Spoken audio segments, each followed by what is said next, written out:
Saludos. En este vídeo vamos a seguir con el tema del lenguaje.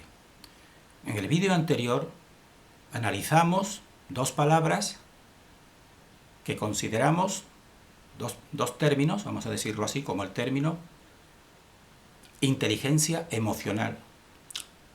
Y otro término sería, o frase, sería un corto espacio de tiempo. Dijimos que nos movían a la ofuscación en el lenguaje. Pues bien, hay afortunadamente un gran investigador hispano-griego, Sergio Manuel Pot Monor. Poniendo esta dirección en internet encontrarán su extraordinaria investigación. Entonces nos viene a decir que esta intervención, dijéramos, sobre el lenguaje para ofuscarnos, para quitarnos eficiencia de comunicación entre nosotros y con nosotros mismos, pues no es de ahora, no es de esta época, sino que viene desde el inicio de lo que podemos considerar cultura, incluso anterior, incluso desde los sumerios. Desde los sumerios, él te realiza una investigación profunda que te expone, según nuestra opinión, sin lugar a dudas, en esto coincidimos con él plenamente en este aspecto, quizás en otros no, pero en este sí, en el sentido de que el lenguaje desde su inicio está intervenido. Entonces, ¿quiénes serían los autores de esta intervención tan remota? Vamos a designarlos como entidades oscuras.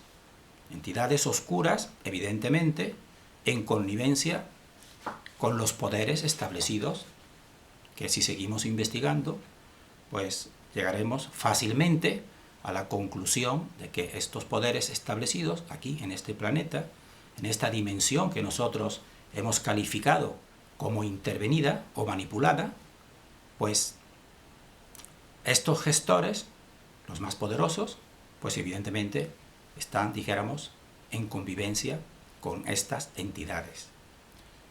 Las denominamos entidades porque evidentemente tienen que tener un poder grande, incluso superior al humano normal, para poder hacer esa intervención desde ese pasado. Entonces, Sergio Manuel Pot, pues, nos demuestra que palabras, lo que queremos comunicar con determinadas palabras, en un sentido profundo, en un sentido, dijéramos subconsciente, pues ahí existe una, dijéramos, una manipulación, una influencia distinta a la que nosotros queremos comunicar. Entonces, nosotros, por ejemplo, en este canal que estamos fomentando sobre el discernimiento, podría titularse así, José Antonio García, Discernimiento 3 o Discernimiento 3. Bien, pues según esa metodología, profundizando, vamos, por ejemplo, a ver lo que se esconde detrás, a nivel subconsciente. La palabra discernimiento, sabemos claramente que discernir significa separar la verdad de la mentira. Por ejemplo, analizamos su etimología y viene de cernir, y cernir viene etimológicamente de cernere, del término latino cernere, que también significa separar. Todo esto es coherente. Pues bien, pero en la palabra discernimiento resulta que este cernir le pones la partícula, le pones el prefijo dis. Entonces el prefijo dis, semejante al des en muchos aspectos, pues convierte ese término en lo contrario. Por ejemplo, pones dis a armonía y lo conviertes en disarmonía, lo contrario. Pones dis a función y lo conviertes en disfunción, lo contrario. Pones dis a continuo y lo conviertes en discontinuo, lo contrario. Pones dis a gusto y lo conviertes en disgusto. Entonces, subliminalmente, ya le pones la partícula dis a discernimiento, y entonces, a nivel subconsciente, dijéramos, la estás desactivando al ponerle dis. Pero no solo eso, sino que si yo, por ejemplo, en una camiseta quiero poner para dar énfasis a lo que pretendemos de buscar y fomentar el discernimiento, me pongo en la camiseta la palabra discernimiento, a lo mejor compruebo que es demasiado largo y tengo que cortarlo la palabra. Tengo que poner, por ejemplo, discernir y debajo pongo miento. Pues a nivel subconsciente esa palabra miento en el espectador, pues le está diciendo que le miento. Es decir, está desactivado en dos. La palabra discernimiento está intervenida, dijéramos, a nivel subconsciente, con el dis y con el miento. Bien, nosotros tenemos que emplearla porque sencillamente es lo establecido y es lo que la persona, sin meterse en esta hondura, dijéramos, primeramente percibe. Pero queremos hacerlo notar para saber hasta qué punto llega la intervención en el lenguaje. Entonces, vamos a explicar un poco más lo que llamamos el puzzle de nuestra comprensión en esta dimensión. Hemos dicho que con lo que denominamos pensamiento simple, profundo, con 3 ideas base, dijéramos, pero bien comprendidas, bien asimiladas, y con el término discernimiento, que precisamente es lo que aplicamos para evitar el engaño, dijéramos de esta manera, pues vamos formando un puzzle. Este puzzle todos lo formamos, o sea, consciente o inconscientemente. Estamos interpretando esta dimensión con una serie de conceptos e ideas que nos guían. Entonces, nosotros lo vamos a representar gráficamente de una determinada manera. Vemos un puzzle, vemos por ejemplo un cuadrado y vamos rellenando las distintas piezas del puzzle. Vamos utilizando discernimiento. Entonces este puzzle nosotros lo queremos representar mediante un círculo central vacío, hueco, dijéramos. Hueco. ¿Qué significa ese punto? Pues ese punto sería el que daría coherencia, aunque estuviese vacío, este círculo vacío daría coherencia y representaría lo que denominamos el eje central de los 3 ejes, el eje inicial, vamos a decirlo así. Entonces, de tal manera que con discernimiento estas piezas irían encajando. Cuando dentro de las ideas base y del pensamiento simple no encajase, te perturbase demasiado, pues lo analizarías bien, aplicarías las ideas con meditación, con profundización, y si evidentemente pues es un engaño, pues lo descartarías, lo eliminarías. Evitarías la incoherencia, que nos forman siempre constantemente, darnos cosas incoherentes. Evitaríamos la incoherencia. Entonces, este puzzle pues sería coherente con este pensamiento simple y estas ideas base. Estaría bien orientado. Ahora bien, este puzzle, otra persona, desde su circunstancia, desde su conocimiento, pues formaría otro distinto, pero sería también coherente. Sería coherente. Si, por ejemplo, estos 2 puzzles, las personas intercambian pensamiento, tal, pues a lo mejor las 2 se enriquecen, porque las 2 son coherentes, están construyendo.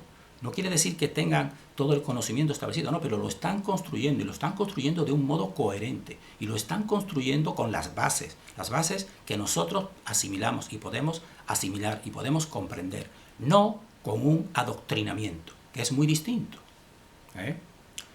Más adelante veremos un poco qué tienen en común esa coherencia. Vamos simplemente a nombrarlo o a hacer una imagen mental. Los 2 puzzles, aunque distintos, cada uno construido con su conocimiento y con su circunstancia, pues dijéramos tendrían una dirección, estarían direccionados según lo que nosotros vamos a vamos a designar, se designa, existe, está ahí en geometría sagrada, la espiral phi. La espiral phi iría construyendo esos dos puzzles, de tal modo que son coherentes y son armónicos, incluso pueden enriquecerse uno al otro, aunque fueran distintos y fueran distintos en la forma externa. Pero esa espiral phi, que iría en la dirección al eje central, pues le daría esa coherencia. Entonces, ¿qué diferencia fundamental sería lo que nosotros propugnamos en comparación con lo que propugna la mayoría de la nueva era, por ejemplo, con las canalizaciones, que te crean estructuras mentales a veces lógicamente muy bien establecidas, pero que realmente no están hechas por ti, tú no las has ido creando, sobre todo ha sido, dijéramos así, una enseñanza externa que te la han presentado, muy bonita, muy coherente, incluso te sirve para interpretar determinadas realidades, pero no ha sido tuya. Por tanto, tienes que ser muy cauto porque seguramente, seguro casi, pues es engañosa. Por ejemplo, la nueva era a lo mejor te manifiesta la teoría de las dimensiones, muy bien, pero ¿de dónde viene? De una canalización, de una fuente distinta a ti, externa.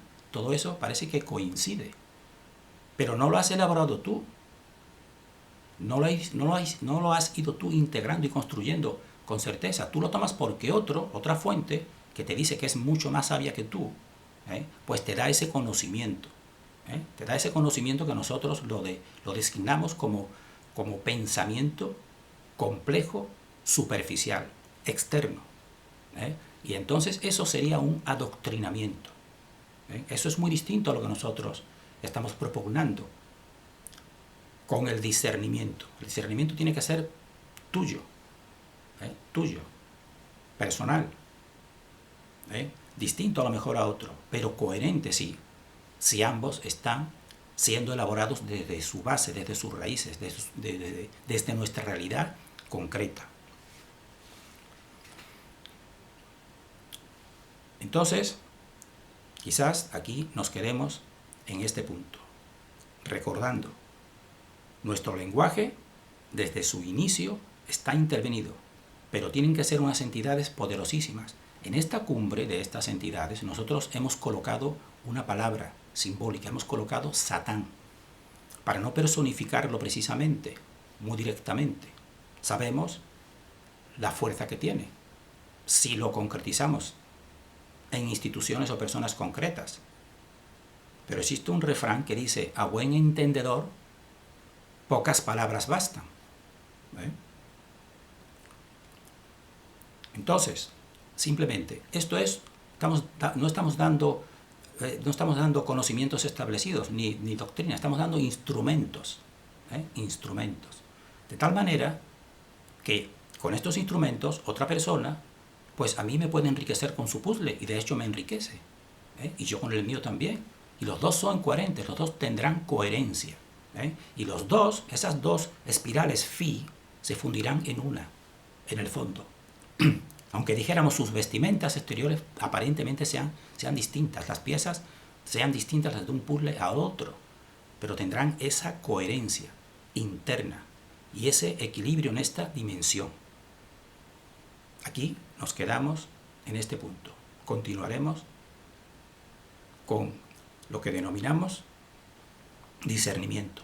Nos despedimos deseando discernimiento para todos y para mí.